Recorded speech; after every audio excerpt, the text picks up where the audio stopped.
We're living in an era of exhaustion, and artists and creators aren't immune to this. We're trying to figure it out too. Welcome to Spent from the New Crits podcast. I'm your host, Ajay Kirian, an artist, writer, and educator. I've been in the art world for nearly 20 years, shown all over the world, and taught at universities like Yale, Columbia, Parsons, and Bard. The art world is a confusing and opaque place, but all of it tends to make a little more sense to me when I talk to one person at a time. Why do you think people blame you for this over financialization? I don't know at all. I think it's completely bogus. No, I mean, first of all, before I was running Art Basel and while I was running Art Basel, I was always against financialization. I'm literally was quoted in the New York Times talking about Art Basel Miami Beach, the week of Art Basel Miami Beach, and saying something like 80% of the art that's sold next week will be worthless in 20 years. And I wasn't just talking about Art Basel Miami Beach. I was talking about all of the 25 fairs. But, I was always very clear about the fact that people should buy art that they like, not buy art as an investment. I had a funny thing. I wrote this article for the Business of Fashion column that I had last year, and the title was something like, "We need to stop hyping art as an investment," and Jamie Kenyon, your friend and mine, wrote to me, said, "I love this new Marc Unleashed." I'm like, dude, I've been saying this forever. People are just noticing it now, but I was very clear about that.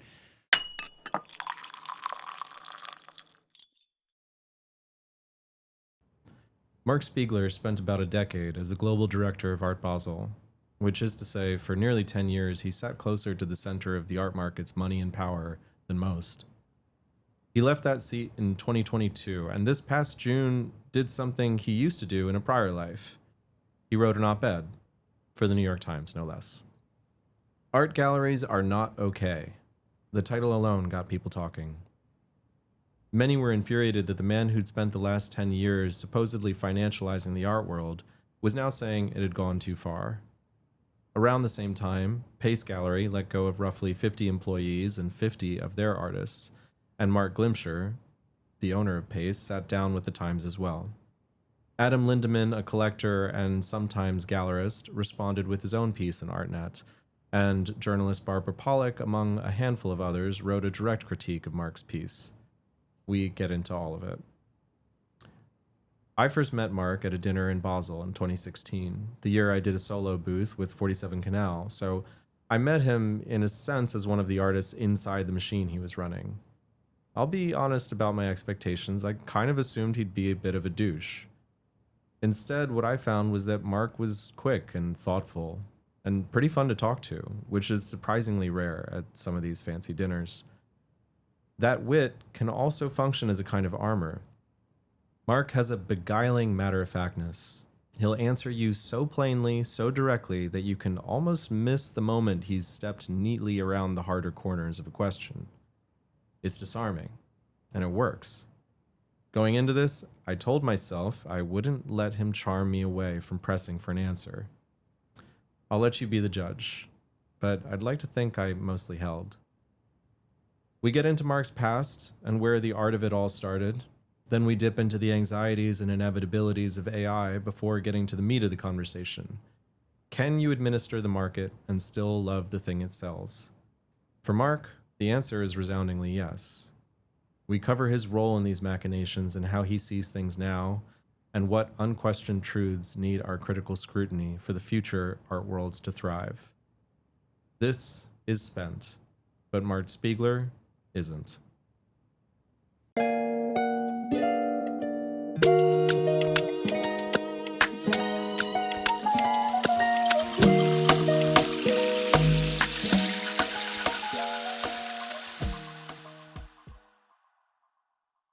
Marc, it's great to have you. It's great to be here. Thank you. Thank you for coming. Thank you for sitting down with us. There's a big story to tell here, but I think I want to start out very local and very simple, which is starting with how did you even get into art? I know you started as a journalist, and I know that that's kind of maybe It goes further back. It does. Actually. Okay. It goes way back. In fact, it goes back to my birth, because my mother was, to the best of my knowledge, one of the only, if not the only, surrealist paper cutting artist that I've ever heard of. Et voilà, see, you look, that look of Jacques was perfect. Okay. So she was trained by her grandmother in Alsace to do paper cuts, which is a very classic folkloric art form, right? Oh. Using tiny scissors, almost like sewing scissors. So she learned those techniques, and then living in Paris in the 60s, she fell into surrealism. And then she was part of a group of surrealists in Chicago, where I grew up, eventually. And so she brought kind of the aesthetic and the thinking of surrealism in combination with the techniques that she had learned as a child. So my mother was an artist, and then my best friend Ellen, growing up, went on to become an artist.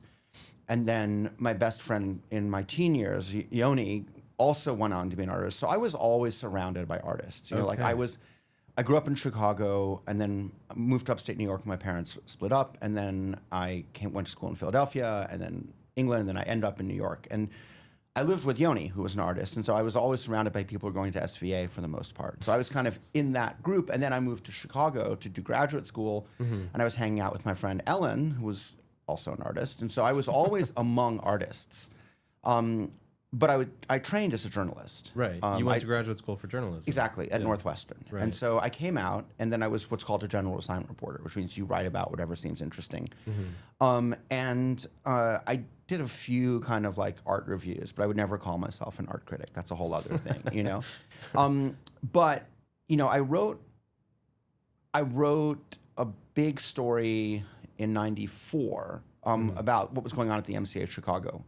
And that was noticed by people in New York in the art press, because it was very in-depth, and I was an investigative journalist. And so I wasn't really afraid to write what I saw, which was that there were real issues between the board and the museum directorship at the time. You know? Which I don't think has changed very much. I'm not close enough to that situation. I'm not even saying in terms of that museum. I just mean in general. Yes, in general, that is a topic, you know. And what I wrote about was power. You know, I had a column called Power Lines, which was about media, business, and politics. And I saw there was a lot of overlap with the art world, especially at the collector level, of course.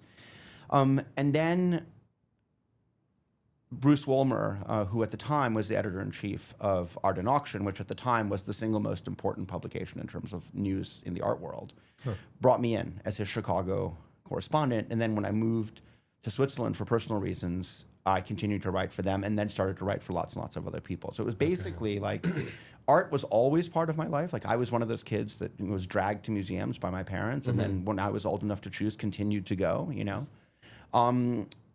But, you know, I came into the art world sort of in fits and spurts, and was really like, there was this moment in the early 2000s where the other half of my business, which was writing about tech, collapsed completely in the first tech crash in 2002. And so suddenly the magazines and the company I was writing about and writing for went out of business. And so I wrote more and more about the art world. And then in 2007, I was asked to apply for the job of director at Art Basel. Okay, wait, hold on. How do you go from writing about journalism to being asked to apply for a position like that? It feels like there would be more steps. Yes. It was definitely an unexpected series of events. And I definitely was not the archetypal candidate that you would have for that job. I mean, starting with the fact that I didn't have much management experience beyond sort of, you know, editing sections and having writers working for me. Right.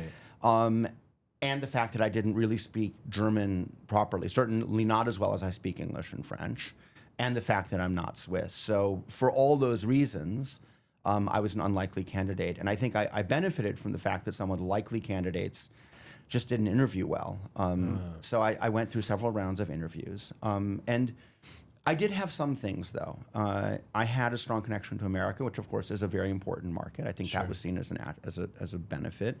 I came with a plan. I wasn't asked, but I came with sort of a 10-point plan of things that I thought Art Basel, I did an analysis of where Art Basel was at that time and things I thought it should do. Before this, you had done a business degree at Wharton. No. That was like in 2020, and that was in like 2018. So You're kidding? Oh, no, wow. No. Okay. I have a political science degree. I have what's called a social science degree from University of Kent, which is just like what you do if you concentrate your courses in 1 year when you do your abroad. Then I have a BA in political science from Haverford, and then I got a master's in journalism from Northwestern. Okay. I did a 1 week like finance for non-finance people thing at Wharton, but I am not in any way a trained business person. I am someone who learned entirely on the job. How on earth do you learn all that on the job? Like, it just seems like such a big risk to take on somebody. I mean, you must have had a goddamn good plan. I had some good ideas, and also like I came into a triumvirate. You know, they had candidates with different skills, and so they put us together into a triumvirate with a lot of complementary skills. It didn't last long, like the Roman triumvirates.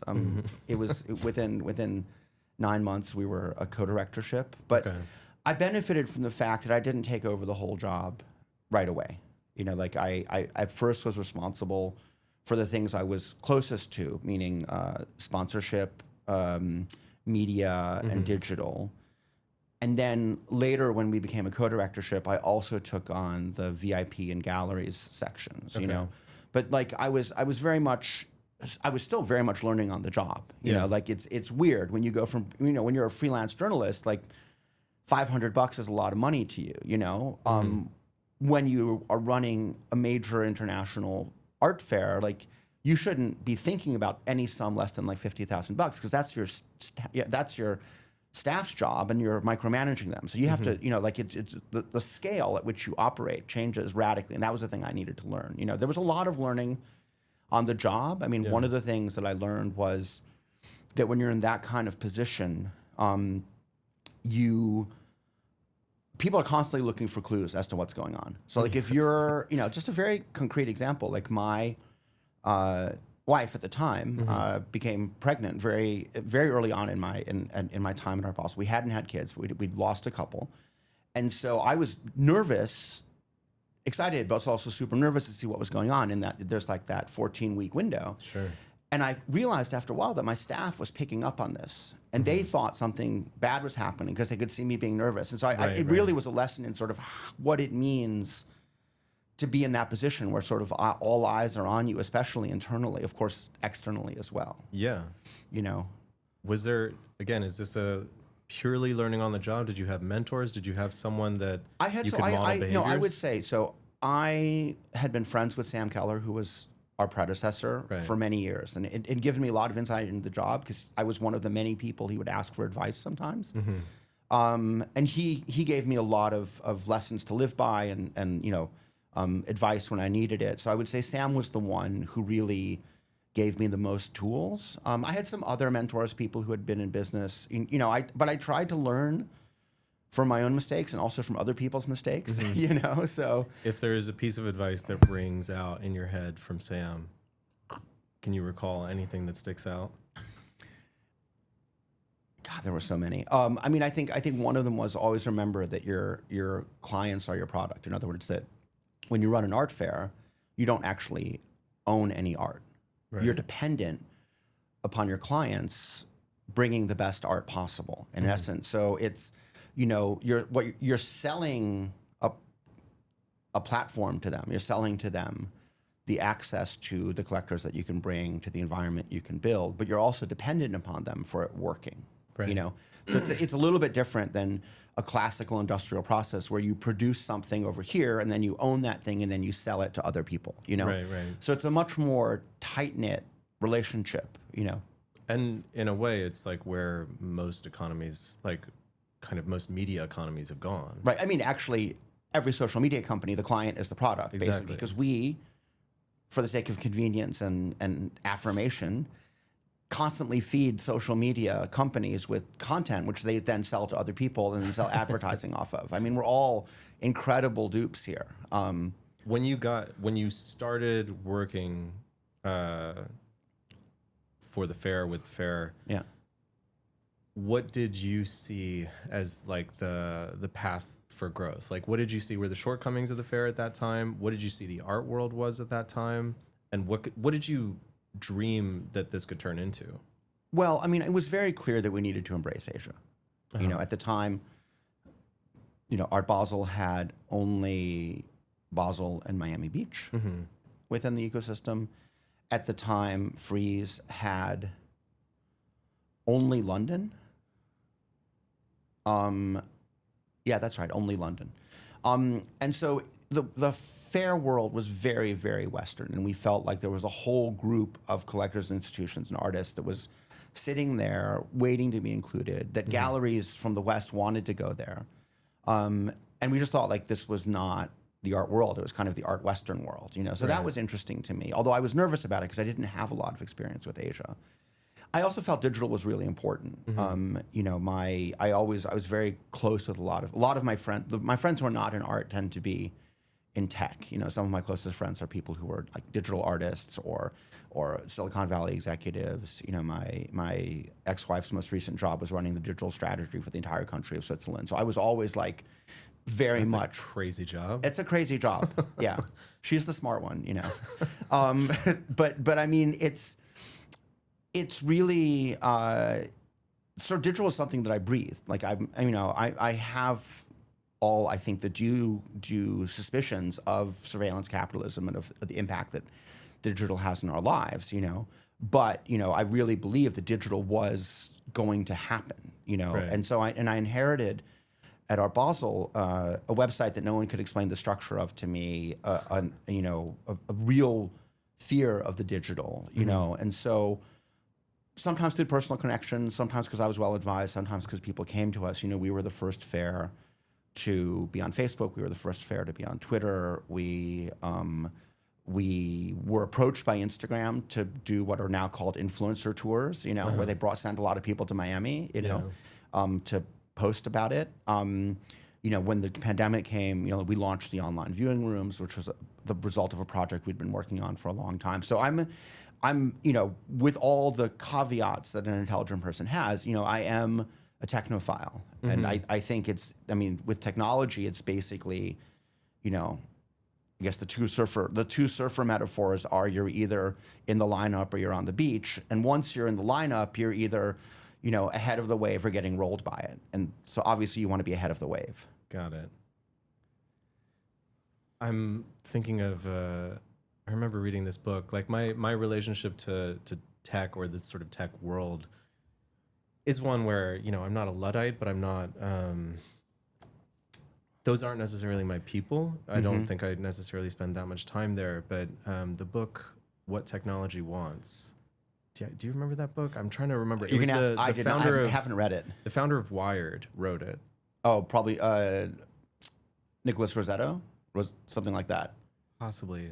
I have to look it up again. Yeah. But I remember that book being a pretty game changing in my head, where there were kind of these internal teleologies of like what is coming. Yeah. Like you can run the scenario a million times, the light bulb's always going to be invented. Right. It just depends like where and how and what are the specifics of it. And similarly, it feels like the way that the digital took over was just like you could prophesy it every single time because it's going to happen. Yeah, it's not a question of what, it's a question of how. Right. And the specifics of how things arrive. But I think once you unleash digital and once you apply Moore's law, which makes technology twice as powerful every 18 months, by definition, things are going to move very quickly in a certain direction. Right. This is, I know I'm going to make some people upset with this, but I feel like this is also how I'm starting. I mean, it's how I think about AI as well. Yeah. Like it's inevitable. Yeah. I think the people who are kind of pushing back and saying that we really need to have, you know, a deeper analysis of how this affects our lives and what this means for an economy. Sure. By all means, I think there's like some safeguarding that we need to do. Right. But also, yeah, it feels we're already so deep in. Oh, I mean, I love how this is becoming like an Art World episode of Hard Fork, you know? It's just a question of who's going to play Kevin, who's going to play Casey. But I mean, I think since we're there anyway, I mean, what's interesting is to me when I see how AI is coming into the art world, you know, because for me, it's quite bifurcated. In classical ways that actually apply to technology has definitely come into the art world, which is that the artists, with all due suspicions, are embracing it. You know, you have people like you know, John Raffman or Holly Herndon or Ian Chang, you know, really using AI to make things that would have been impossible before. And in the art market, people seem to have no idea what to do with it except maybe like generate artist statements or generate catalog copy for auction houses or use it to research potential collectors or something. Like I think, and this is typical in the sense that I think the artists who are interested in technology have tended to embrace it quickly and play with it the same way that this is what artists do best. Like they see something new and they're like, wow, what could I do with this? You know, this is what I love about artists. Right. Whereas the art world, and we'll get to this later when we talk about the market, I think for a group of people who think of themselves as avant-garde is actually remarkably reactionary, remarkably afraid of change, remarkably stuck in old patterns. And I think AI is one of those things. And I fully agree with you. Like by the time you do a proper colloquium on the impact of AI and what it's going to mean, like AI will have become twice as powerful. Exactly, yeah. You know, for those of you who want to geek out, I would refer you to a study called, or an analysis in the form of a narrative called AI 2027, which was written by a bunch of ex-OpenAI people. And they talk about how basically, and this was written about 1.5 years ago, it came out in April 2025, and he basically predicts step by step how you know, by sometime next year, basically AI will take over and imperil the human race. There's also, that's the race version. There's also a slowdown version, and the slowdown version, which is dependent upon governments working together in the interest of humanity, is not quite as bad. But what's super interesting about this is how accurate it is. And in fact, in that narrative, there's this moment where an AI agent like escapes the bounds of its instructions and hacks into a company. And that happened last week. Wow. When an OpenAI agent hacked into Hugging Face's servers. So basically, we're actually 6 months ahead of schedule on that. Shit. So yeah, I mean, I'm terrified by this. You know, as I have teenage children, I have no idea what to tell them in terms of their careers. Certainly, don't become a programmer. You know, which would have been the instruction 3 years ago. I'm like, you know, I don't know, massage therapist, DJ, like horse riding instructor, hiking, like a mountain guide, you know, wellness guru, wellness guru, whatever. You know, but the point is, I mean, I'm terrified by it, and I think it's, you know, this is like San Francisco utopian at its worst, where like everyone is rushing to build a thing that's so powerful that it can kill us all, you know, to prove something. Like they want to be the first one to do this, which is so weird and tech bro-ish. I mean, I think it's you know, that's a whole other topic. But quickly, because we could easily get in the weeds here. I think the one thing that always bothers me is that when people talk about AI taking over, or let's say even becoming sentient, that it immediately goes into what I find to be kind of a colonial logic of like, well, of course it's going to kill us. Right. Why would a high processing entity that we have no comprehension of how it's even beginning to understand the world around it, why would we assume that it would do the same dumb shit that we've done? Well, you could argue because it's been trained on human. Absolutely. You know, it's just, I mean, if it replicates our behavior, then we're in a lot of trouble. In that sense, yes. Right. But I wonder if there is like a threshold in which the way that it mimics us or parallels us dissipates. One hopes. I mean, there are companies like Anthropic who have in-house philosophers who are trying to create moral codes, right? I'm beyond my bailiwick in terms of competence. You know, I'll just say that right now. This is a nice view that like maybe AI will be good for us. Well, you only know? to say that you know, when it's the same claim that white slaveholders made against black people, that basically if we give them freedom, they're going to kill us all. Right.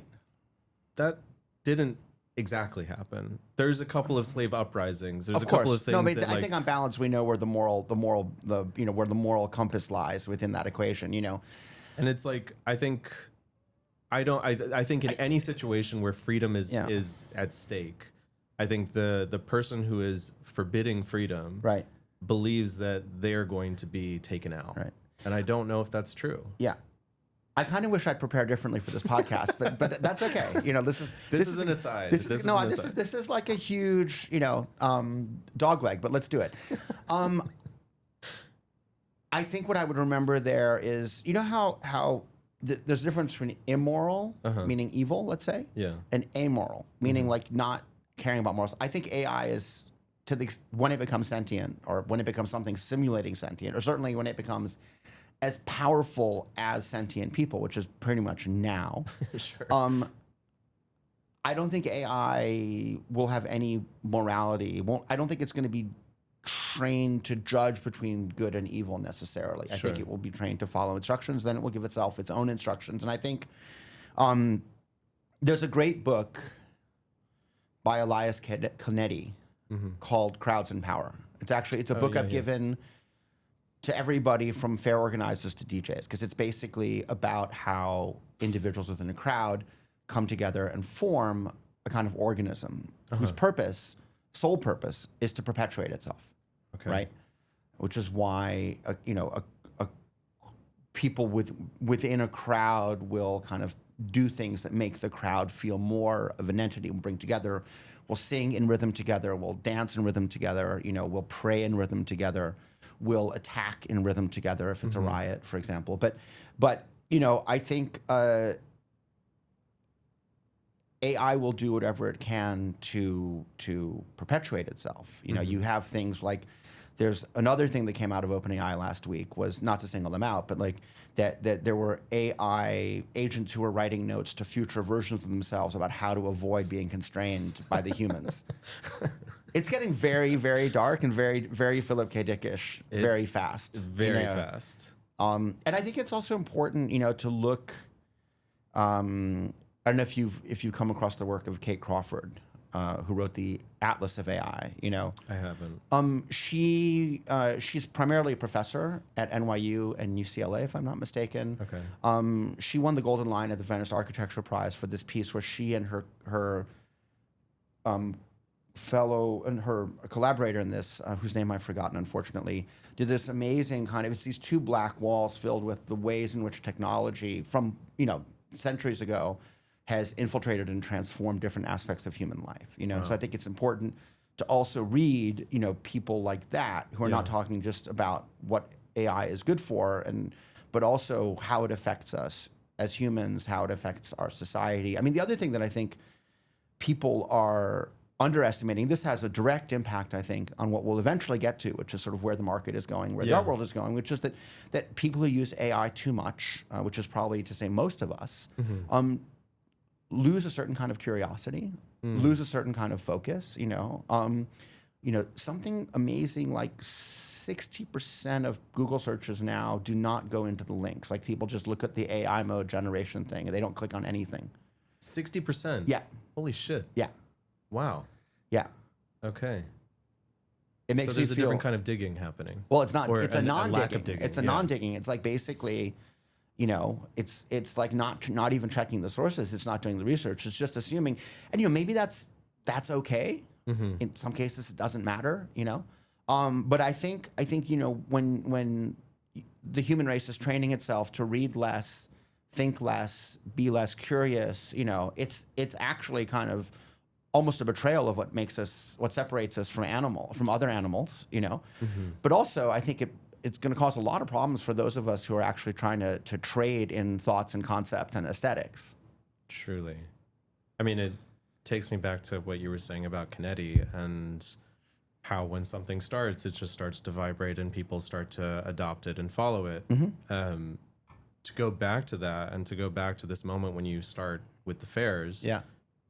What did you start to see that you wanted to, like, okay, so Asia and the digital, these are the two things that you sort of marked as the ways that you saw the fair moving forward. Yeah. Of course, people understand, and I myself understand, that so many collectors find artists through art fairs. But, with the piece that you recently wrote for the New York Times, Right. It was really saying, like, let's make it a little bit more regional. Let's scale back a little bit. Let's tighten up. And for someone who is so, like, really at the forefront of expansionism, what changed? So, a couple of things. One is, it's not, people are acting like I kind of changed my view completely. The reality is, and I said this in the piece, that whenever I would talk to younger galleries who are kind of on the up, like the gallery, takes off and suddenly like every art friend in the world is like, oh, that's the hot gallery. We need to have them in our young sector. I would always say, like, guys, don't do 10 fairs. You don't have enough artists for this, but also like you need to have a solid home base, So I would always say, like, focus on the market around you, like build up relationships with collectors, and the international component is also important, I think one of the things that's really troubling to me is that there are two overall dynamics which I think should have grown the market, and the market hasn't grown really in the last 15 years, right, in terms of the total volume of sales. One is the fact that there are many, many, many more rich people, meaning multi-billionaires or centimillionaires, whatever. Like, people who have the means to buy art have gone up existentially, all over the world. And so, by all rights, there should have been a real surge in collecting, and there wasn't. And the art world got more global. Yeah. Right? Like there are more museums, there are more biennials, there are more fairs, and yet the pie hasn't gotten bigger. It's just gotten spread, right? Sure. So it just makes me feel like something doesn't work in the approach that people are taking, And I think there are two aspects to this, One is, I think, that you need to build a core of collectors. Like, most galleries have a small number of artists and a small number of collectors that really drive their business. And those artists may change over time, those collectors may change over time, but in the end, you have to be very close to a key group of people. An auction house is dependent on hundreds of people buying actively in order to hit their numbers. A gallery with the right 10 or 15 collectors can really kind of make its business run, And I think it's hard to stay close to people that you never see, right? So, of course, it doesn't necessarily have to be people who live in the same place as you that can be on the same circuit. But I think, one of my concerns I have is that people were running all over the world, not just to fairs, but also to biennials and like to the openings of their artists in some far-flung place. When you talk to gallerists, they have insane travel schedules. Like, whenever someone was like, your travel schedule is insane, I was like, you have no idea, because I'm not a gallerist who has to go to the opening of this biennial in New York, and then their most important artist is having an opening of a museum in Tokyo, and then they need to be back for the opening of the season, in London or wherever it is, And, I think people are kind of chasing this kind of magical collector base that they always feel like the grass is greener somewhere, and if they just travel enough, they'll build those 10 collectors. And my sense is that it's important to do the fairs that make sense for you, where you feel like there's a market for your artists, or where you're starting to feel like there's a collector base, or where you have some people already collecting who can connect you, within a new network. But I think in a situation where, just statistically, there are more and more wealthy people in every major urban area who are not collecting, wouldn't it make sense to focus on the people who you can actually see once a week, once a month, and build that up? I mean, that's the classic, what's called the Castelli model. The Castelli model, for those who are not familiar, is basically, Leo was, downtown, and his artists were downtown. You're speaking of the Leo Castelli. Leo Castelli represented some of the most major artists of the last 60 years. Most major white male artists of the last 60 years, to be very specific. Because if you see like the gallery, the team photo, it's that, but still. But he represented great artists. And if he was an old school European gentleman, and like you would go down and have lunch with him and buy from him. And I think people, he came to understand their tastes very well, and he was able to educate them, bring them into the world, et cetera. And I think it's hard to do that with these kind of fleeting interactions, Why do you think people blame you for this over financialization? I don't know at all. I think it's completely bogus. Because no, I mean, first of all, like before I was running Art Basel and while I was running Art Basel, I was always against financialization. Like, I'm literally was quoted in the New York Times talking about Art Basel Miami Beach, the week of Art Basel Miami Beach, and saying something like 80% of the art that's sold next week will be worthless in 20 years. You know, and I wasn't just talking about Art Basel Miami Beach. I was talking about all of the 25 fairs. But, you know, I've always said, you know, I was always very clear about the fact that people should buy art that they like, not buy art as an investment. You know, I mean, I had a funny thing. I wrote this article for the Business of Fashion column that I had last year, and the title was something like, "We need to stop hyping art as an investment." You know, and Jamie Kenyon, your friend and mine, wrote to me. He said, "I love this new Marc Unleashed." I'm like, dude, I've been saying this forever. You know, people are just noticing it now. But like, I was very clear about that. But it's interesting that you bring it up, because I'm not sure that it's just coincidence that like this 25-year period in which the art market didn't grow, and by all rights it should have been growing, is also the period during which this intense financialization took place. And by that I mean you had the rise and fall of art funds, you know, where people buy a portfolio of works and then they sell it within a specific horizon, just like a hedge fund. Right. You had this huge effort on the private banking side for people to set up, you know, art departments. You know, you had a lot of people promoting art as an investment, you know, whether it was to their clients, you know, as advisors, or to their wealth management clients as wealth managers at banks, or to their clients, you know, within art funds. And the reality is it didn't really work.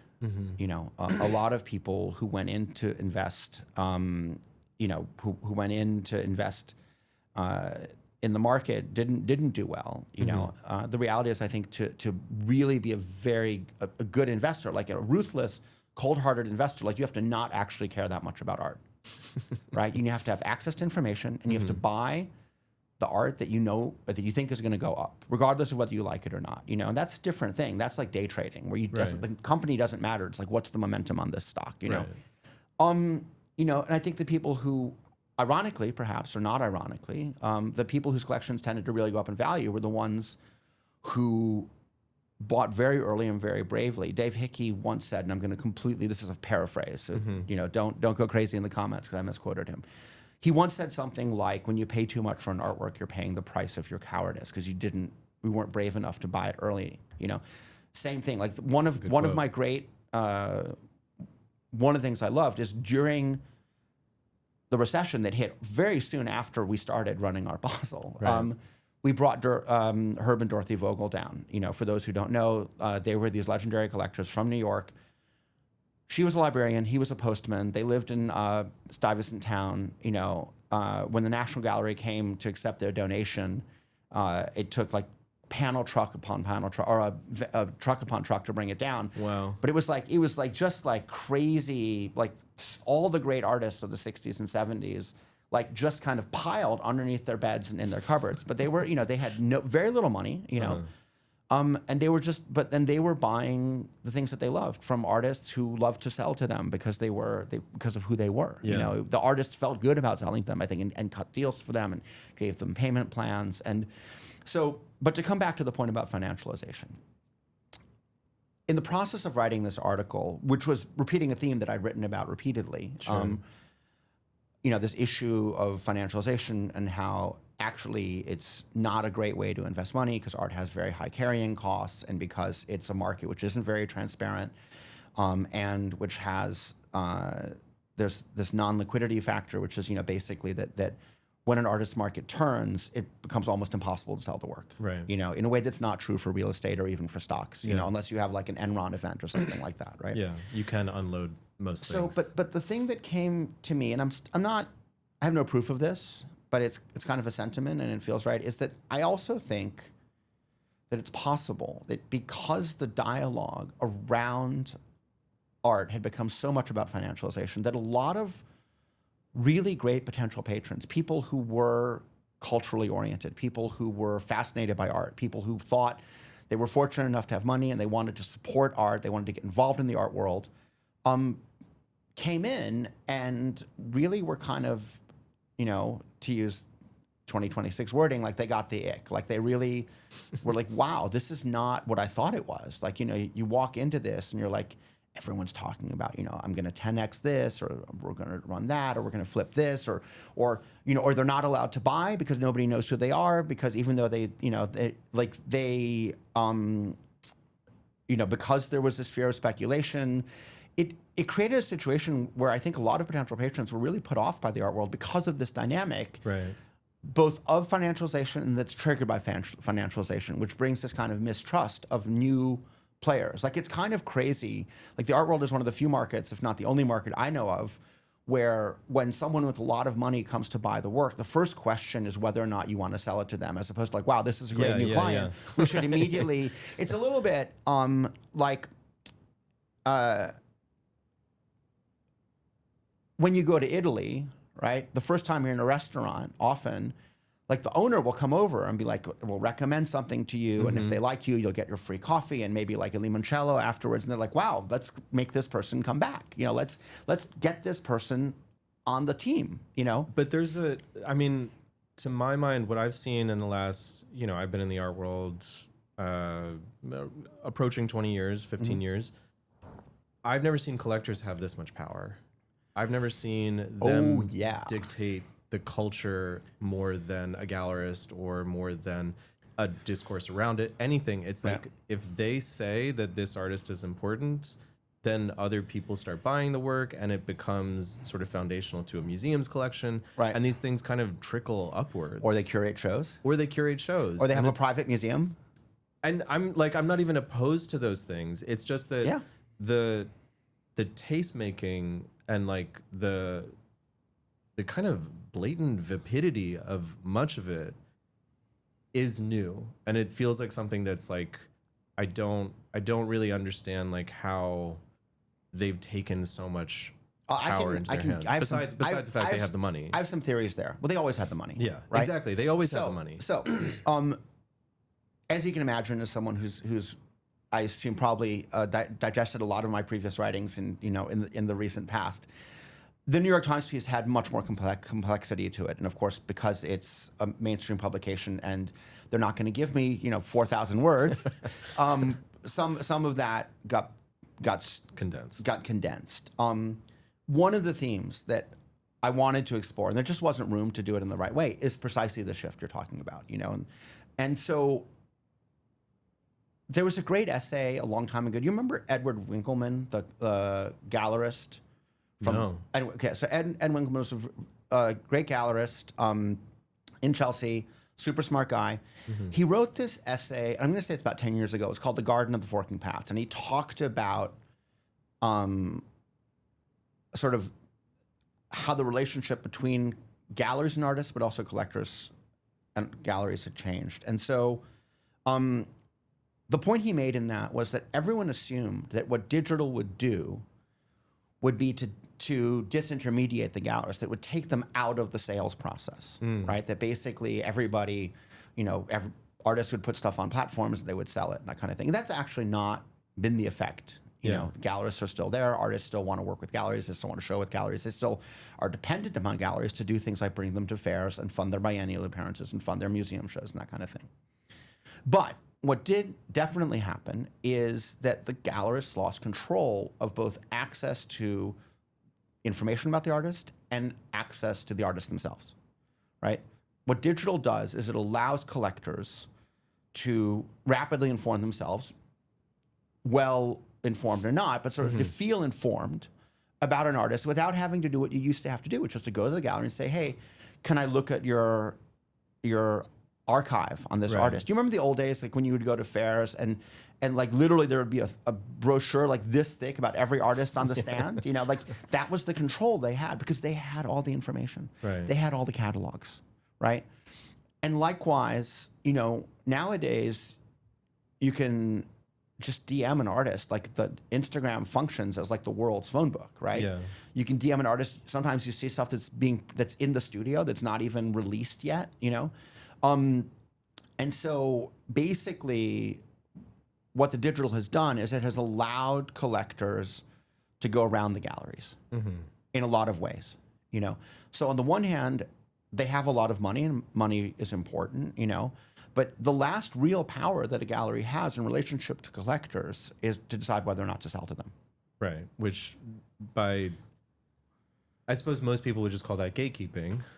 Yeah. I mean, certainly for the collectors who hold no, it feels like gatekeeping. Right. Others would say actually they're protecting their artists from speculation. And I think both are valid. I think both are valid. I think both are totally valid. I think when I have artist friends who suddenly have their work being flipped, they feel like it's the gallerist's fault for not doing it. And there's this famous quote from James Brolin, on the Felix podcast, talking about how he's, again, I don't have the perfect quote, but it's something like he says something like, I've never subjugated myself as much as when I'm trying to get a work from a gallerist. That this is like an Academy Award nominee or even winner. But the point is, again, like where you stand depends on where you sit. If you're in the collector's chair and you're not getting access to the work, you feel like it's wrong, And if you're if you're the artist and the work is getting flipped, you feel like the gallerist made a mistake, right. And it's tough because usually, the work that's most flippable is also by one of the few artists who are really making a lot of money for the gallery. So that relationship is, has to be defended at all costs, because otherwise people will go to another gallery, And why? I mean, you've said this before in other pieces, but stipulating sort of resale mechanisms within a contract, like why hasn't that ever? Well, I can tell you, there's been I got a lot of feedback about my piece, I'm sure negative and positive, public, not so public, and I think this comes with the territory. I think when you come forward with a piece like that, and and which was driven from my side by the sense that people were not taking seriously how much trouble galleries are having right now in terms of finding workable business models and surviving in this environment, and how important that is to the art world beyond just the gallery's individual survival as business entities or not, So the one thing everybody agreed on is resale contracts are not happening. Really? Really.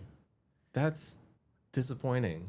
Everyone seems to feel like it's wrong-headed, to do this, although it's actually law in some states and countries. I think people just need to start doing it. I think to me, I feel like everybody believes that there's a code where, okay, well, if somebody does that, they're just going to go to another gallery. This is how billionaires treated Mamdani's wealth tax, that they're all going to up and leave. They're not going to fucking leave.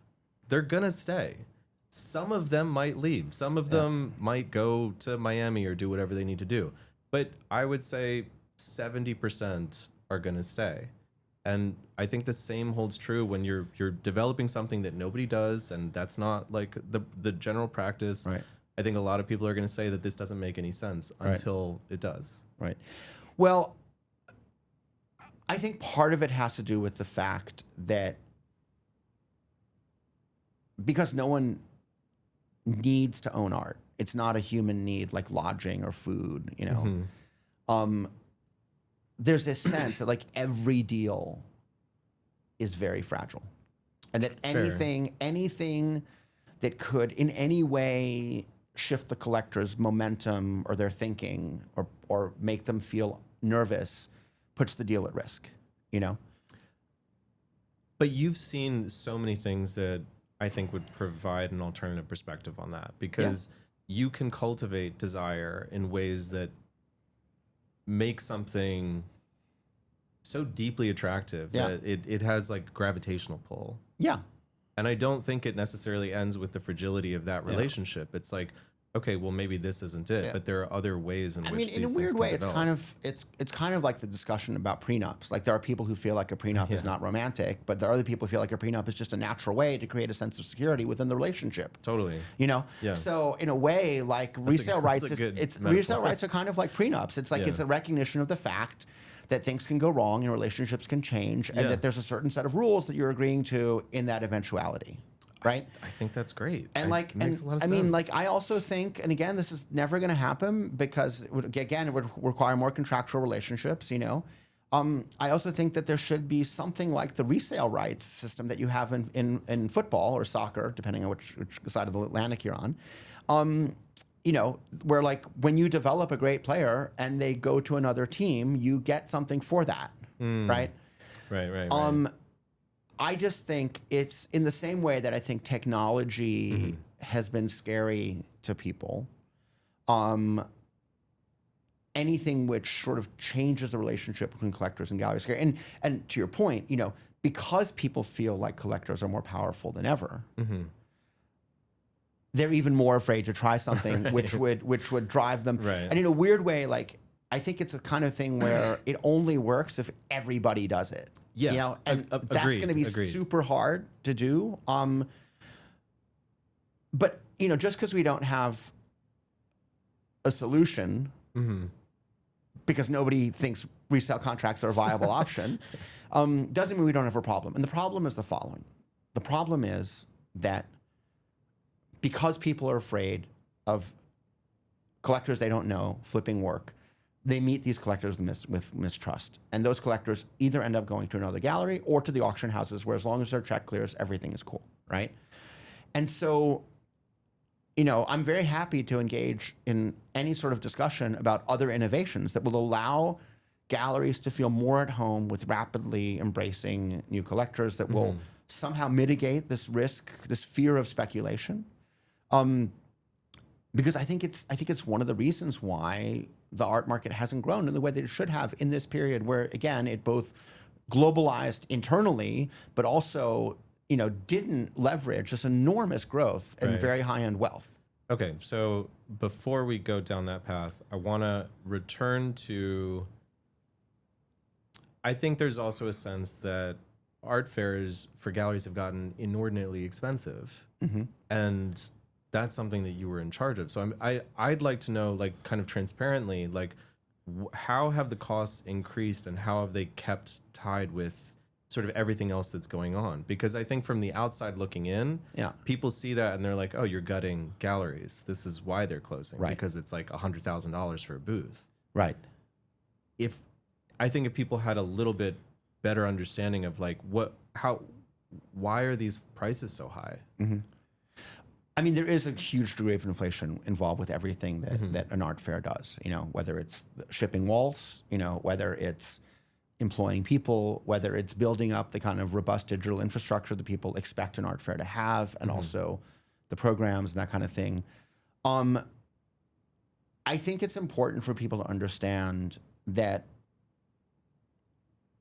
when it comes to the galleries, art fairs are not a margin business, they're a volume business. Okay. Right?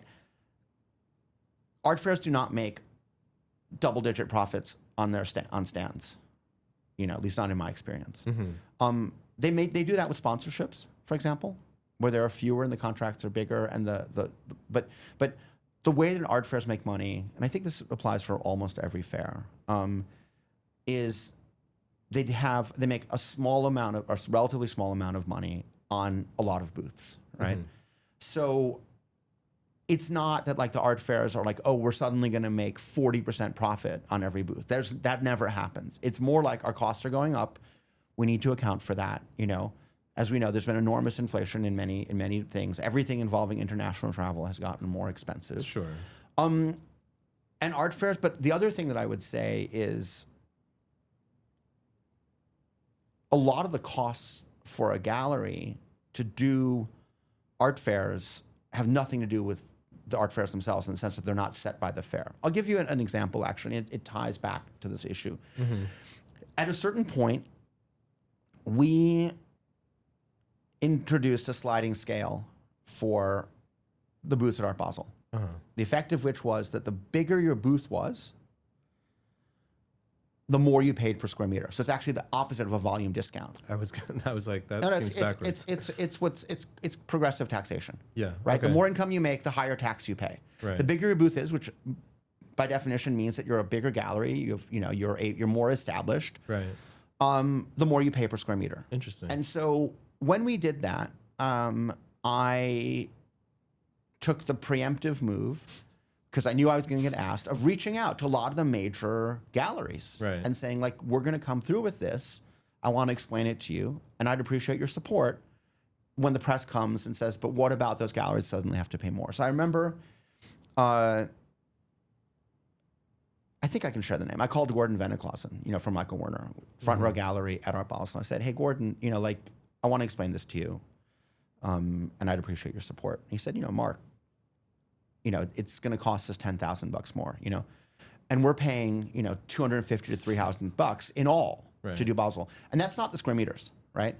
That's shipping and handling and a dinner for galleries and, 6 nights of hotels for the team. And so a lot of the costs that are tied to the fair are actually beyond the fair's control. So it's part of a broader economy where hotel prices have gone up, as we all know, where airfare has gone up, where shipping has gone up enormously. Even before the war and the price of oil spiking. So, but yes, of course, art fair expenses, especially if you do a lot of fairs, are an enormous part of the gallery's expense. And that's why I would advocate that people think about their strategy and think about, like, are you doing more fairs than you actually have time to prepare for and follow up on, Yeah. I mean, I will say, like, so I'm represented by 47 Canal, and Oliver, who is the owner of 47, he's always been pretty fiscally conservative in that regard. Yeah. Like, they've never done that many fairs. And, like, when they started doing more, it was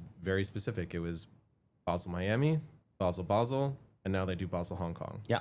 And I don't think they do Freeze anymore. I think they just do. And they occasionally do Chicago and things like that, like when it makes sense. Exactly. They don't have a real, like, they're moving to Chelsea right now. They don't have a space, so they decided to do more fairs this year. It makes sense. Yeah. Because you need to put things out there. Exactly. I think that's what's interesting is in the last, even just before the pandemic already, when the market was still pretty strong, I had more and more galleries come up and say, hey, I sat down with my accountant and we started running the numbers and trying to figure out which fair makes sense. And we realized, and I think the one thing I would say about fairs is that it's very hard to measure the impact of a fair. If you say we spent this much money and we sold this much work during the fair, and that's is it a plus or a minus? That's very reductive. The reality is that when collectors know that a certain artist's work is coming to a fair, they want to buy. If they're interested, they're going to try to buy it before it gets there, right? Okay. Because they have their relation. And in the same way, a gallery owner at the end of the fair will have sold a certain number of works, but there's things which are on reserve, which I think you have to attribute to the fair's existence. Sure. And then even there are collectors they meet for the first time there, who then become interested, who ideally then come to see the gallery in person, who then follow, they're like, oh, he has a show, I want to go see it, right? Right. So, I think it's very hard to measure, or let's say you have to have a pretty broad way of thinking about what the impact of fairs are on your program. And I think if you stop doing fairs at all, which is never something I would advocate, I don't know where your pipeline is going to come from. Yeah, you said 30% of new collectors are found through art fairs. I didn't say that, but that's a number. That was a statistic. That's a statistic that is floating around. Yeah. I mean, I think that's probably accurate. I'm surprised, and I think probably for some people it's much higher. And given the fact that there's, as far as I know, no gallery neighborhood in the world where the footfall has increased since the pandemic, it's probably going to be more and more true. It's basically like, if people are not coming into the gallery as much, you're going to find new collectors either through your own social networks, through fairs, or through them coming to you over media, over social media. Right. Philippe Segalo. You had, I sort of knew of Philippe, but I was watching an interview with you, and you were addressing Philippe's impact on auctions today. Yeah. Because he was sort of integral in bringing young artists to auction. Right. I mean, this is secondhand stuff because I wasn't even in the art world at the time this started. But in the mid '90s, and I've checked this with people who were very much at the center of the auction world at the time. In the '90s, I think what Philippe's innovation was this idea that a work didn't have to be 10 years old before it came to auction, that you could bring something relatively new into auction. And of course, he was correct and he did his job, which is to understand where the market is and what's possible within it. It's funny that you say innovation. Like, I imagine that there's some people that would say what Philippe's corruption was. You could, I mean, if you want to use innovation, the creation of weapons is also an innovation. And that's the where my atom bomb mind was an went. innovation. Yeah, I was like, that's an amoral word. I'm using, it literally just means new. Exactly. Right? And this was a new way of thinking. You know, if you want to use a more modern term, you could say his disruption was this. But the point is that, to the best of my secondhand knowledge, you know, Philippe was someone who really said, you know, why? Why do we need to wait so long if there's a market for this now? You know, and then the kind of endpoint of this was this moment, I would say in the mid-aughts, you know, where you had artists, especially Chinese artists, coming into auction straight out of the studio, you know. You know, or you could say Damien Hirst, you know, with his sale, where like everything was coming out of his studio. So, so that's kind of, but that was kind of a brilliant marketing initiative on his end, which immediately preceded the crash of the downfall of Lehman Brothers. Like it literally like all happened within the same week or something, you know. But these two events are not tied to each other. But the point is, yeah, I mean, I think this created this notion that relatively new work, that, you know, fresh paint work or wet paint work can come into auction, and eventually that leads to these kind of speculative cycles and all these kinds of things, you know. Right. So, you know, I think that's, and again, you know, I think that led to this notion of financialization of the art world, which has had all the effects that we've talked about, none of which I think are particularly great, you know, because I think I remember talking to, I think it was Louis Gouzer for a piece I did for Business of Fashion, you know, and he was saying that there were, you know, we were talking about where the market was, and he was saying on the one hand, there's this, at the high end, there's like almost infinite possibility, you know, and we see that like the auctions just came out with these incredible results for the first half, you know, and most of that is concentrated in a very small number of brand name, super blue chip artworks being sold to a very small number of people, because that's all the number of people. But, you know, Loic and other people told me that they felt like a lot of people were pausing because they realized that a lot of the work that they bought as investments actually wasn't a good investment. And they were kind of like, maybe this isn't a game that I want to play. Yeah. You know? And I've talked to a handful of gallerists that have said the same thing. Yeah. I mean, I think I remember on the eve of Freeze Soul a couple years ago, I had dinner with a great gallerist who told me they were concerned because they felt like in the Korean market, a lot of people, young people with money, had come in and started to invest, and like they all were realizing that it hadn't worked out. You know, the impact is a little bit like, you know, if you go to a party where people are taking a lot of cocaine and they all take it at the same time, suddenly like an hour and a half later, the room gets really bitchy, you know? For the record, not my drug, but you know, we've all been there, or many of us have been there. And it's kind of this thing where like the market gets really high on its own supply. And then there's this kind of crash. And I think the counterpoint to that is to go more locavore. You know, like I think people need to build markets collector by collector, hand to hand, eating with people, understanding them, becoming part of their lives. And you see some galleries that do this well. You know, you see these galleries who really, the gallerists are really part of the lives, you know, personal lives, professional lives, intellectual lives of their collectors, you know. And I think that's a model that works. Again, it doesn't take that many collectors, and the money is out there, right? The money's obviously out there. I think the thing about this locavore approach is that you focus on the people with whom you can have a running relationship, you know, because you live in the same city, or you're seeing them all the time, you know, and you really try to pull them close to you, pull them close to your artist, get them excited about your program. And I think that's an approach that can work. So I want to be super clear. I am not against a global art market.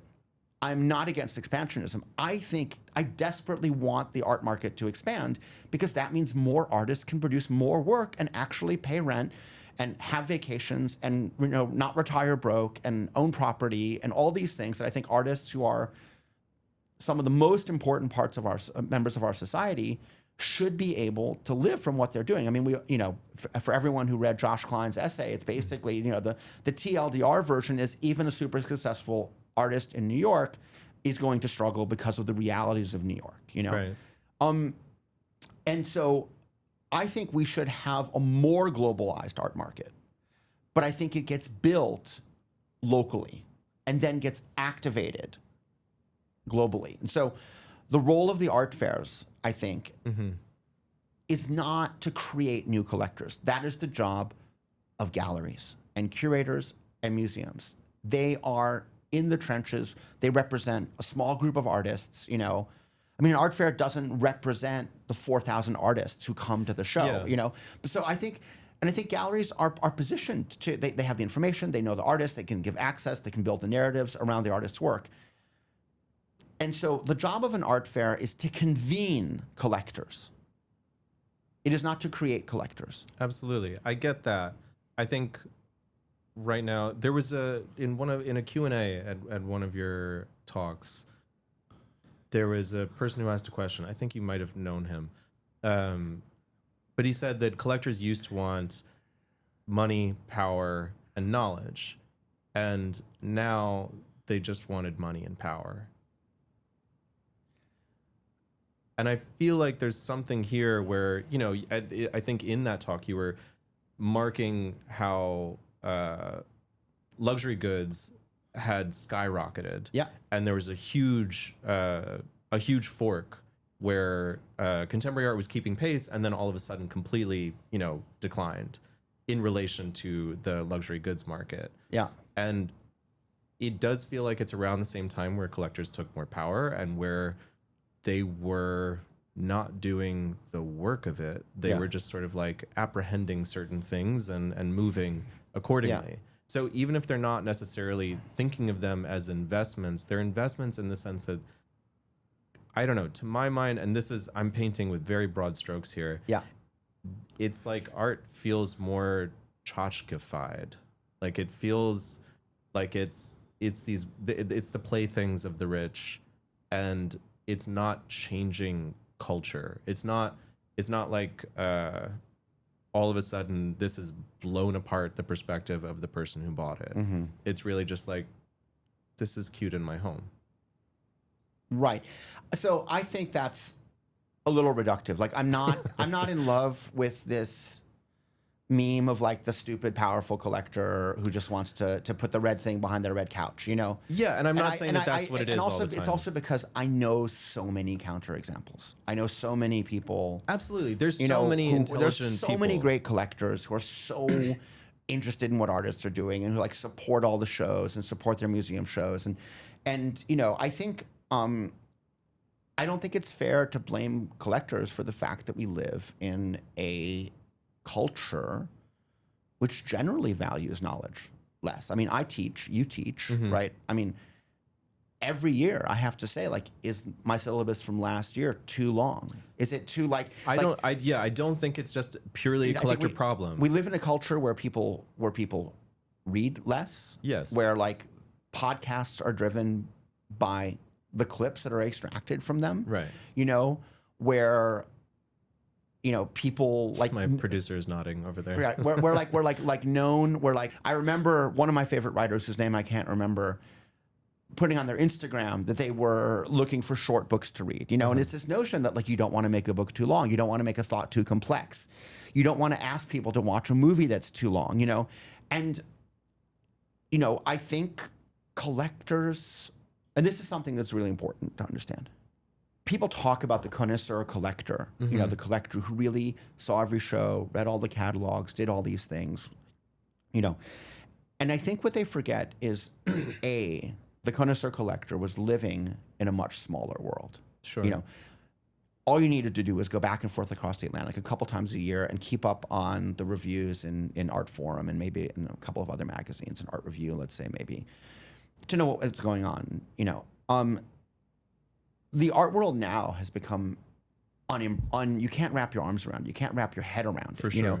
So it's impossible to have the level of knowledge about all the important artists that people had before because there's so many more of them and there's so much more information coming out from them, right? You know, so I think that's important. Then the other thing too, which is really important, is to understand who has money now. You know, there's this classic Veblen thing of the leisure class, you know, which is this kind of leisure class that has money and they don't know what to do with their time, and so they become connoisseurs. The people who have money now, the people with the money now to move markets, are so busy. They're much busier than you and me. They're much busier than they have very intense professional lives. They have very intense social lives. The people who have a lot of money now are often still actively making it. They're still actively running companies. And so for them, this is part of why art fairs became so important, because it allowed the people who felt an interest in knowing more about the art world to rapidly scan it, to do what the French would call a tour d'horizon, which is like looking along the horizon to see what's out there, and then to decide where to dive in. But the point is that I think, but this is something that galleries complain about, that they feel like it's just harder to get people to engage at any level of depth with what their artists are trying to do. But I think it's harder to get people to engage with almost board. anything across the board, I agree. I think that's true. I think, a part of that was a provocation. I don't think collectors are all just like across the board dumb. Do you feel like there was more of a belief in art? Do you think the belief has diminished? Because I think sometimes people equate realism, a realism about the world, with a level of cynicism. And that to believe that art can push beyond what we see sometimes feels at a certain point naive. I don't think so. I don't think so. The fact that the market hasn't been able to translate what's going on around it into growth doesn't mean people are not excited about artists. I mean, you look, look at Hollywood, right? Everyone's saying Hollywood is over, and then boom, like these two movies that come out of YouTube, basically, which is like Backrooms and Obsession, right? Just like blow up, and people are going into movie theaters to see it. So it's I think part of it is it's not the content that's fucked up, it's the distribution channels that have not adapted to the realities of what they're dealing with, right?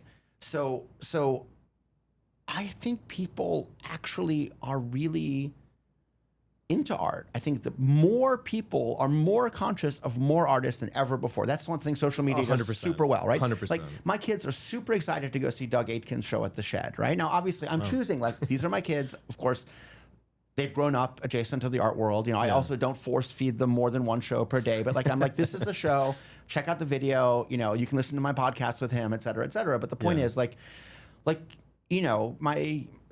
my son, who's just turning 18, is like literally working his way through the top 100 films on Letterboxd. So he's like, I want to watch this like French New Wave stuff, right? Or like actually, I think people don't want to live in this kind of weird liminal non-space of like social media. People want to see, people want to go to raves, people want to, like running clubs are replacing dating apps, like people are doing I don't believe in it, but like these kind of sauna rave things, like people want to feel alive. And I think art does that. Artists do that. So I really, really believe in the power of artists. I think it's actually in some ways more powerful than ever before because they can reach more people more quickly. And obviously you have to figure out how to adapt your art to do that. But like, I'm really, in this sense, kind of like utopian about this. Like, I don't think art is less powerful than before. I think actually, as much as we shit talk the algorithms, they are effective at putting things that you would never have discovered before you. And there's still great. I'm still seeing. I just saw this amazing Lawrence Abu Hamdan piece at the Venice Biennial, where political art is really hard to make, and he made an amazing political work. He's incredible. And it wasn't artist. shown in the Venice Biennial. It was in Canicula, which is like a show co-curated by Alessandro Robletti, it's from the Italian, I think, Foundation for Art and Film in this church. And you walk in, you're like, wow, this is so powerful. And like people are lining up to see it, and it's about the use of sound wave technology against rioters, right. And like this is not a happy clappy piece. This is like a really fucked up piece, and he just figured out how to do it really well, So I think there's great art being made out there. I think it's not, the problem is not the art itself. It's the distribution channels. It's also not it's not the ability of people to be moved by art. They're still moved by it. You know, they may not want to read extensive texts about it, but like artists have more tools at their disposition. You know, AI allows them and technology allows them to do things they couldn't do before, right? Technology allows them to broadcast their work in a way that they couldn't do before. You know, it allows them to find their audiences. You know, it allows really niche things to actually get enough momentum to support itself, like whether it's through a Patreon or a Substack or doing performances and people buying merch or whatever it is. You know, like we're actually living in the era of like the specialist and the consultant and the niche, and like artists are perfectly positioned for that. And the only question is, what is the role, or the big question, there are many, many questions. The only question, like what a stupid way to start a sentence. But the big question in terms of the market is, what is the role of galleries? How do they do this with and for the artists? And this comes after Mark Glimcher sitting down with the New York Times, Adam Lindemann writing a response piece. To quickly summarize, Mark, I think, feels like the system as we know it is somewhat broken. Yeah. And he's scaling down accordingly. Right. Or, I mean, accordingly, in what sense? It's, right. it's all relative. I think if you subtract 50 artists, Pace will still have more than 80 artists. Right. It's still a gigantic, gigantic gallery. Yeah. Adam's response was essentially that none of this is broke. Mega galleries are doing exactly what mega galleries do, and they're going to keep doing it and sort of develop their lifestyle brands in the case of Hauser. Yeah. And, you know, platform in the way that they platform. Yeah. It's just mid-sized galleries are fucked. Yeah, I mean, I wrote to Adam after he put that piece out, and I said, you know, that was a really interesting piece, very solid, and I fully agree. Mega galleries are the last people we need to worry about. Right. Right. The problem, and it's the same in so many cultural industries. It's not specific to the art world, but the problem is you have this. It was always a pyramid, but it's just getting very, very, very steep. You know, Yeah. and like the power is still at the top of the pyramid, but it's just very narrow with very few people in it. And of course, you know, you see this, and this has been happening for a long time, where like mega galleries now work with very young artists. You know, often those artists get kind of shipwrecked in their programs, but like the artists are making a choice, and hopefully someone is advising them about the risks that are involved with jumping into the big pond where you are a small fish. You know, but certainly. The mega galleries are playing at a different scale and are in some ways better adapted for an environment where you need to invest in digital. You need to build up a lifestyle experience thing. Now, at the mid-level, I think the danger is when people try to play the mega gallery game. It's impossible. And I think the smarter thing is to build more, again, around, you know, build a community of collectors, of artists who you're very close to. You know, integrate yourself in in their lives. You know, integrate them. You know, like basically, you know, this is going. I know this is going to sound utopian. You know, let's just wait for all the comments and you know, but the point is, like, there's a version of a mid-level gallery which is basically like everyone knows what their job is. Like the artist's job is to produce great work. The collector's job is to support their work. It's to buy art. It's to try to understand the art. Is to support the shows that they're doing at the biennials, the museums, et cetera. And the gallerist's job is to, you know, on the one hand, take care of the artists and give them the resources that they need, both financial but also emotional and, you know, and intellectual in some cases. And the collector's job is then their job is to identify the collectors that make sense, you know, within the roster. You know, in essence, like people talk about a gallery's roster of artists, but there's also in essence the roster of collectors, and that should be, you know, you want to build the right people in there. You want to build the people who you think are going to be beneficial for your artist, you know. And what's interesting, of course, is there are very few collectors that are owned by a single gallery, you know, but there are also more and more artists that are working with many galleries, often in varying ways. You know, I think we have a much more kind of fluid system when it comes to representation, you know, but I think what doesn't change is the fact that in the end, what drives human behavior is the narratives in which they find themselves or choose to place themselves. And I think that this is way back, there was this famous writer, a New York writer who was a journalist called Damon Runyon, and he wrote a lot about like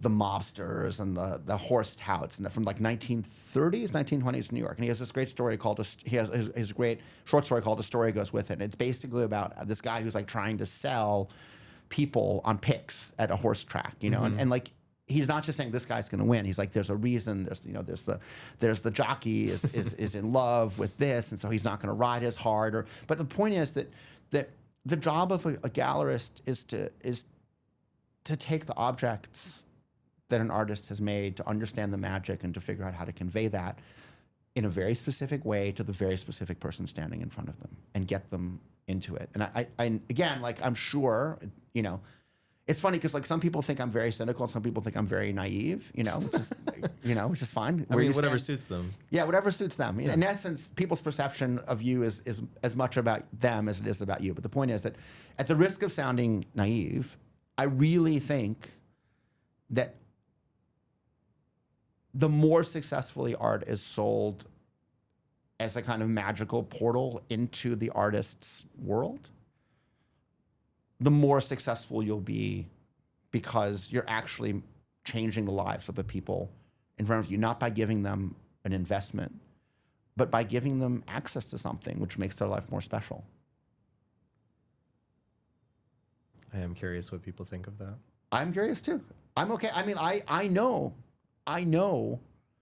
that I've had this experience. I've seen other people have this experience. I know that, you know, people say like, there's this kind of endless stupid question, like, what is art? You know, like, I don't play that game, you know. For me, it's like, what is good art? You know?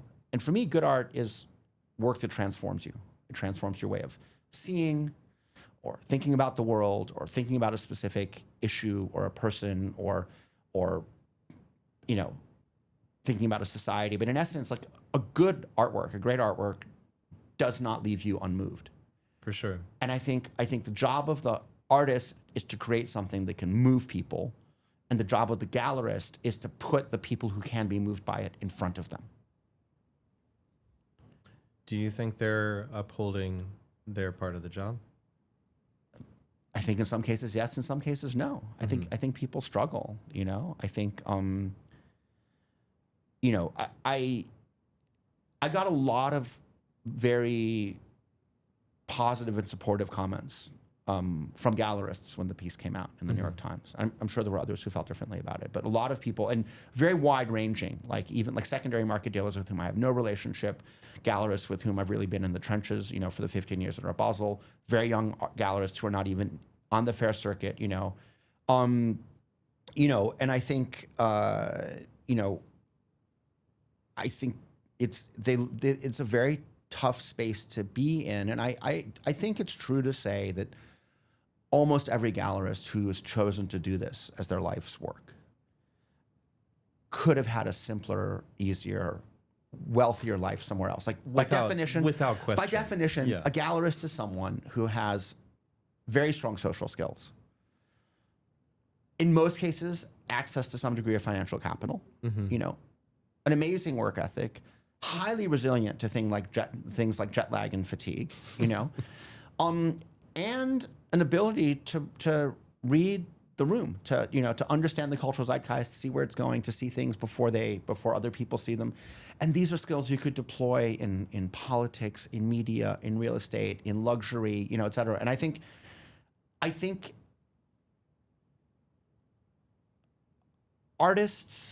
most artists I know are artists because they cannot imagine doing anything else. Yeah. I think gallerists are people who could imagine doing something else and have chosen to do this despite knowing how hard it is. Right. You know? And I think this is why, for example, when Andrea Rosen closes, when Gavin Brown closes, when Blum closes, you know, the people who are their successors find it so difficult because they see someone who is doing what they're trying to do shutting down. Right. Because they feel like they're aiming, when the person who you want to become decides they don't want to be that person, it feels existential. Right. You know? Right. How do you have this much energy? How do I have this much energy? Like, you've been in this business for so long, you've been doing it at such a high level. You've been under a lot of scrutiny for most Right. of it. Why are you this excited still? I don't know. I love art. I mean, I don't know. It sounds so stupid. I mean, it's genetic, you know, like you know, I don't know. Like I Like, you don't seem as worn out as I would assume someone who has been am I not spent enough for the spent podcast? You were plenty spent enough. I guess it's like I don't know. What does spent mean? Because when I hear spent, it means like wrecked. yeah. I mean, I think we're going through an era unlike any other where I think most people are exhausted and there's no way out. Yeah, I mean, I have this much energy because I really think artists are super important. Again, you know, like I'm the son of an artist who never succeeded. You know, two of my best friends growing up are artists who never succeeded. I know it's a hard racket. I'm friends with many successful artists. I'm friends with many successful gallerists. I see it's a struggle for all of them. I think it's really important. I think, you know, art, again, like I chose to put myself in this world. Like I was a journalist writing about tech, and I was a journalist writing about business. And I chose to be in this world. And I think the reason I chose to be in this world is because it's filled with really interesting people. Like one of the great privileges of no longer working at Art Basel is that, you know, when, you know, someone like Arthur Jaffa or Doug Aitken comes to town, you know, who are people I was always friendly with, I can have lunch with them because I have time. You know, like when, you know, like I've always gotten along really well with Kamel Manour, you know, this gallerist from Paris who, you know, came out of nothing, you know, came into a system which was not necessarily unracist, you know, came from a very poor family, you know, built up a very powerful and productive gallery with a lot of great artists, you know. I never could have lunch with him. And I think those conversations drive me forward. I mean, I could talk about like my diet or health regime or whatever, but like the reality is that the reason I'm giving, I hope I'm not giving too much energy, but the energy comes from Not Coke energy. What's that? Not Coke energy. No, good. Good. It's way, you know, I just think this is really important. Yeah. You know, I think it's really important, and I'm someone who is really interested in systems. It was one of my realizations after I left Art Basel, when I thought about what I could do next, you know, was that fundamentally I'm not an objects thinker. Like as much as I love seeing great artwork, as much as I love understanding what's behind something, I'm a systems thinker. And this is not a surprise because I'm the child of two social scientists, right? So I don't believe it's impossible for the art world to figure out a way to engage with the next generation of great collectors. You know, I think there are some things we need to rethink. I think it's very strange, for example, that galleries don't embrace multiples, you know, because actually multiples are a way in which you can sell to people who maybe have less money now but will have more money later. It's a thing you don't care about. Like you don't have to worry about people flipping an edition, you know, like even like Pace Prints, which like where Jacob Luz does an amazing job of working with artists in and outside of the Pace program, is a separate thing, right? Yeah. And the people making money off of editions are not galleries. The galleries built up the reputations of the artists who are being sold by companies like Henny and like Avant Art. And like basically it's kind of a crazy thing because they're leaving all this money on the table. And I think actually, and I'll ask an artist, like one of the current concerns that many artists have is that their work is actually not affordable to the people around them. Right. Sometimes even to themselves, you know, like that they couldn't buy a work back, right? Even though they got paid for it the first time, you know? I'm literally in that position So right now. so the point is that I think, you know, if you think about like what needs to happen, right? I think on the one hand, I think people need to try to work more closely with people that are around them, geographically or psychographically, doesn't really matter. But the point is like, I think people need to build tighter communities around their programs. I think kind of pulling down the barriers between new collectors and potentially new collectors and galleries, you know, whether that means selling editions or whether that means some variations on resale rights or whether, whatever it is, is really important. I think not selling art as a financial instrument is also really important, Sure. And so I actually feel like there's no issue with the art itself. There's no issue with the number of potential collectors. There's an issue around framing and access and positioning and the channels that people use to talk about our art and how they talk about it. And I think there is a kind of reflexive gatekeeping that happens. Some people might argue that because the gallery's last power is to determine to whom they sell, they kind of over index on that power. But again, to your point before, there are people who would argue that's what they're doing in order to protect themselves and their artists. Again, it goes both ways, and I think Sure. both are true, depending on which case you're looking at. But I think we're at this moment where people really need to question their assumptions. I had a conversation with Tim Schneider, who I think is, everyone subscribe to that if you want to understand what's going on. Because I think Tim's great power is his ability to look at what's going on in other industries and talk about how that applies to the art world, And one of the things he and I were talking about is this notion that when the market for an artist loses momentum, you can't drop the prices, right? Because people feel like that will indicate that maybe they were overpriced before, or whatever it is, right? And of course, there are these tricks suddenly we're going to do radically different formats. The work is half as big, so we can make the price half as much. But the reality is that's as much as you're going to get someone to pay for it, regardless of the size. The problem with this is it's one of those cases where the interests of the artist and the interests of the gallerist are not aligned, right?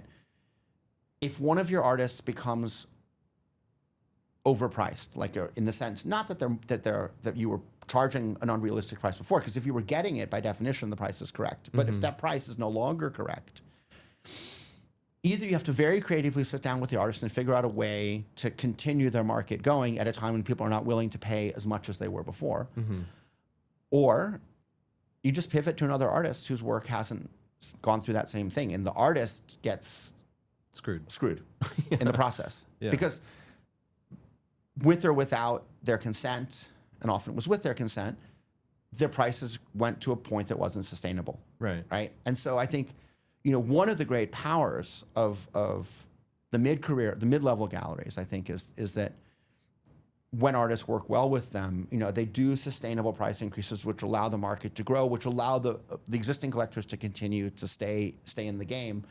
Because I think these kind of rapid jumps that happen sometimes when people go to a bigger gallery, sometimes at work, often it puts the artist completely out of reach of the original collectors. And then the newer gallery has to figure out a way to attract a completely new group of people. Sometimes they can do it, sometimes they can't. But the point is that I think, I think we have to revisit a lot of these assumptions. Is it, if we deploy supply and demand as a justification for prices when they go up, can we not have that difficult conversation and say, that was the price before and the price is lower now, and that's because all the people who wanted one have one, or because the market has shifted? In the same way, why is it wrong for the primary gallery of an artist to deal in the multiples from the artist, to be involved in that market? Is it like, it's because I think so. They're difficult conversations in part because they're not. Most of it isn't coming from a rational place. A lot of it is gut and emotion and feeling. And if you start seeing that this person doesn't have that shine anymore, quote unquote shine, then what's a gallerist really going to tell you that's going to make you think oh, I need to have this?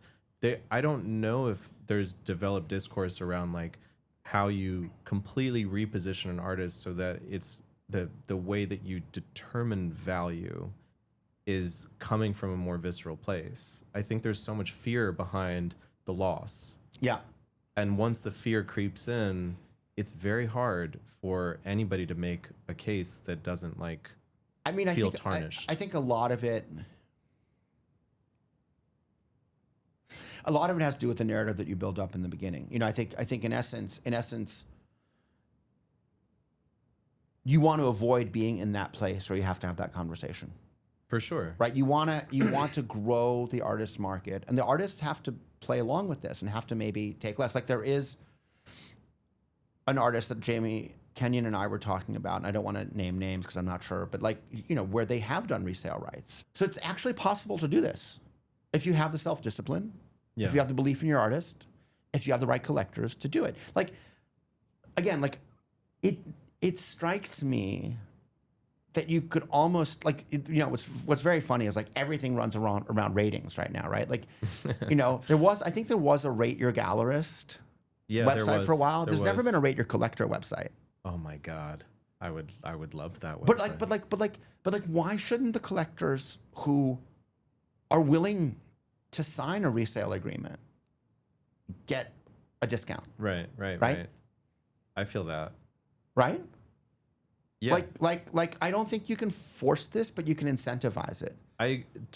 That's what I'm exactly. I think there are ways to incentivize this. So I think actually some people who are smarter than I am about things like pricing and incentivization structures should sit down, or maybe we should all sit down together and be like, okay, how do we make this happen? Yeah. Like there are all these crazy financial devices out there. Like you have like radical innovations like Polymark and Kalshi, which of course are even more insider trading than anyone in the art world has ever imagined. It's absurd, yeah. But the point is like there are all this crazy, you have like you can trade in pollution futures, like basically like I don't feel anybody has ever truly implemented innovative financial things into the market. And I'm not talking about things which are about making more money. It's about creating a kind of structure which is actually sustainable and beneficial. Right? Yeah. Like that makes sense. It's a little way, and I know this hasn't always gone well, but like this notion that like we need to reduce inflation, this notion that you need to reduce pollution,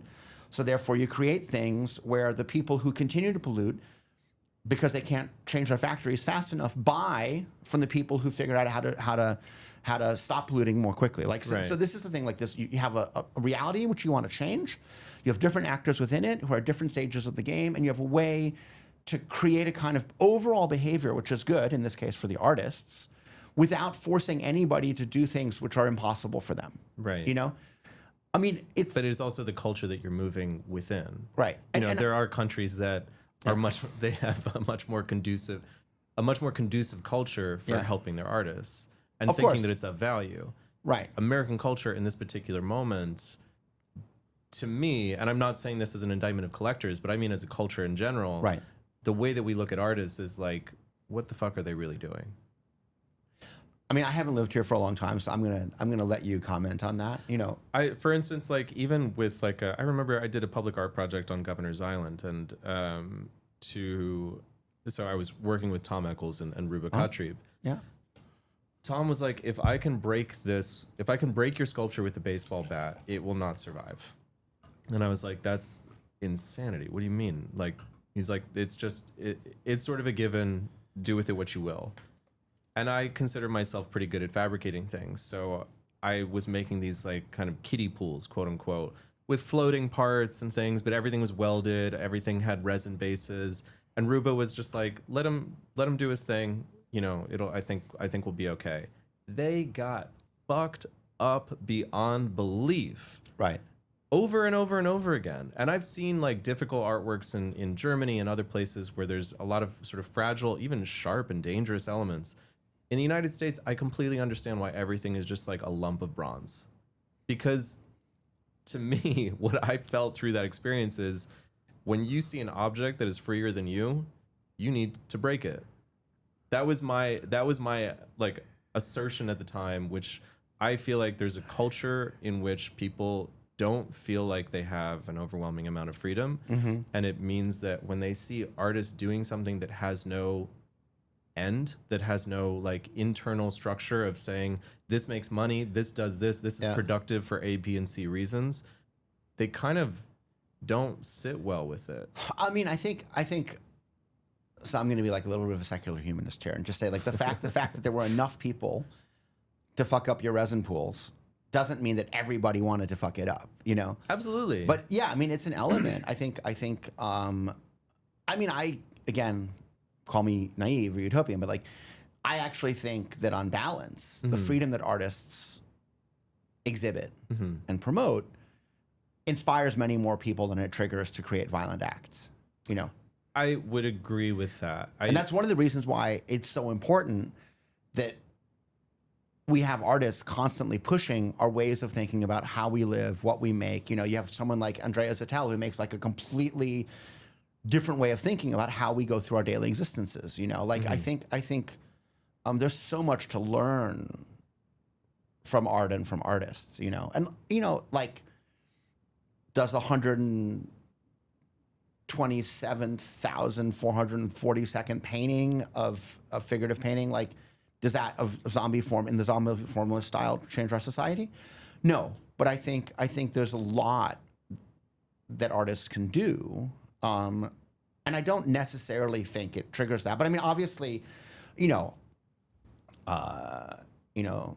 think about Tilted Arc, right? Like people have been getting angry at artworks for a long time. Yeah. You know, there's a long history of it. There's a long history of it, and I think there are people who are afraid of the unknown in the same way that people are sort of unconsciously racist because they don't know how to deal with people who don't look like them, you know? And I think artists, I think the freedom of artists does scare some people, but I think it inspires many more people than it scares, you know? You're a very half full kind of guy.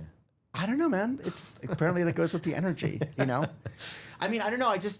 I'm, you know, I guess I don't see it as dark as you do. Maybe because I don't live in New York. I mean, I'm not saying it's necessarily even dark overall. I do think there is a lot of darkness around, but I don't think that necessarily means that the prognosis of everything that's coming is eternally dark. Is this a new thing? Like America has always been at some level anti-intellectual in a way that Europe is not. The problem is that Europe is becoming more like America. Also in terms of how certain artworks are reacted to, you know.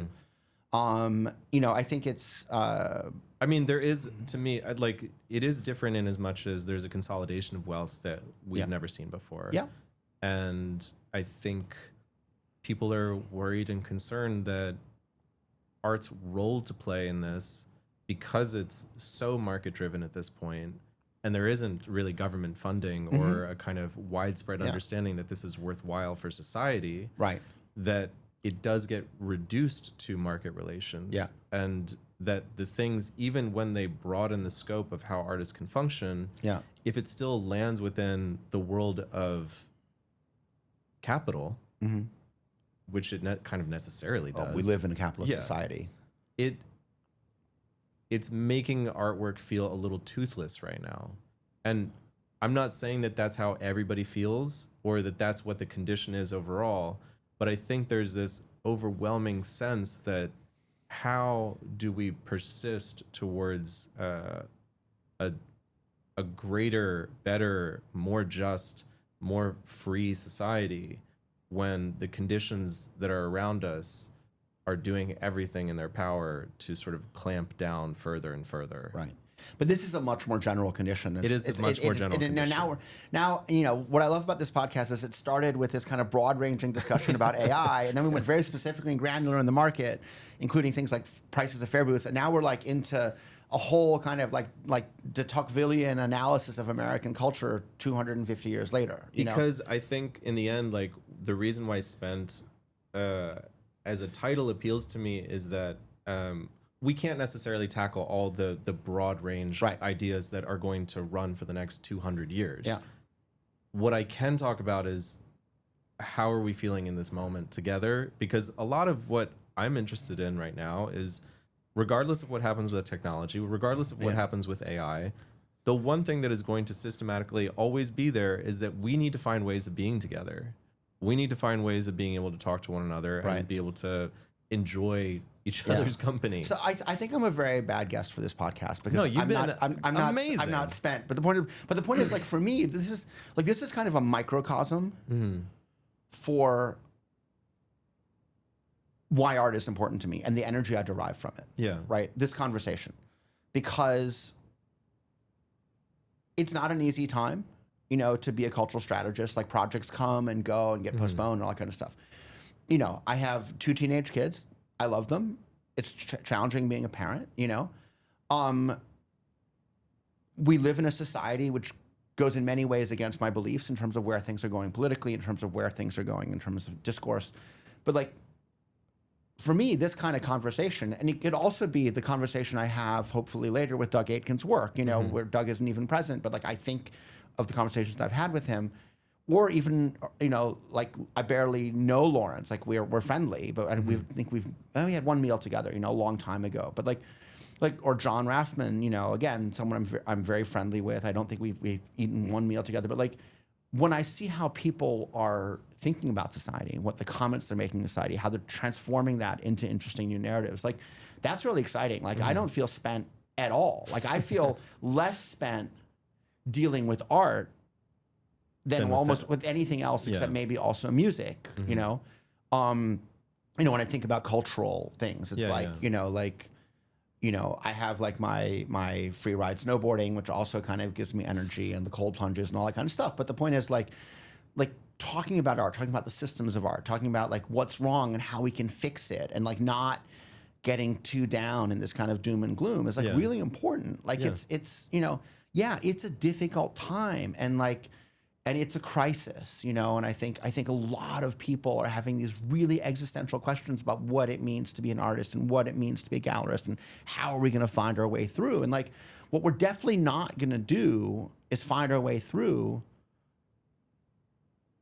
by not looking around. I think we have to question our assumptions. I think we have to re-examine some of the sacred tropes. I think we have to think about what everybody's role is and could be. I think we have to think about how we do business. Like there are some galleries, you know, who should be doing more fairs because they happen to be in a place where there are not a lot of collectors around them, you know, or because they're representing artists who actually don't make any sense in their home market but make a lot of sense somewhere else, right?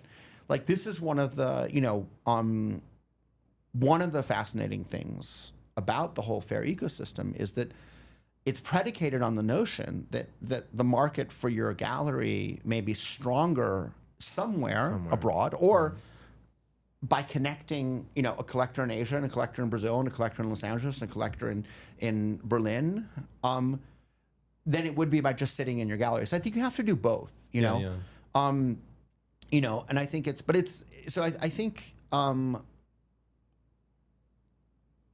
I think people need to keep in mind that like every artist is their own singular market, and the amalgamation of all the artists within a gallery's program define how it needs to operate within the market, you know? And I think what people need to think about very carefully is like, and it's the thing we should ask ourselves as people, like, who am I? Who do I want to be? How do I build the structure that allows that to happen?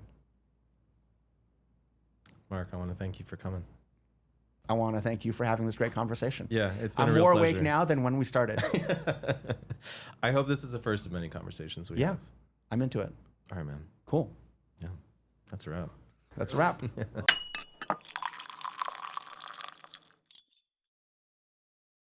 Rethink is a New Crits podcast, hosted by Ajay Kurian and edited by Peter Groppi. Thanks to Need to Know Studios, our brilliant guests and listeners, Mary Akpa, Elvira Horvai, Tara Douglas, and Jasmine Amani. Follow us at New Crits on Apple Podcasts, Substack, Spotify, YouTube, Instagram, and TikTok for the latest updates on Spent. And thank you for spending time with us.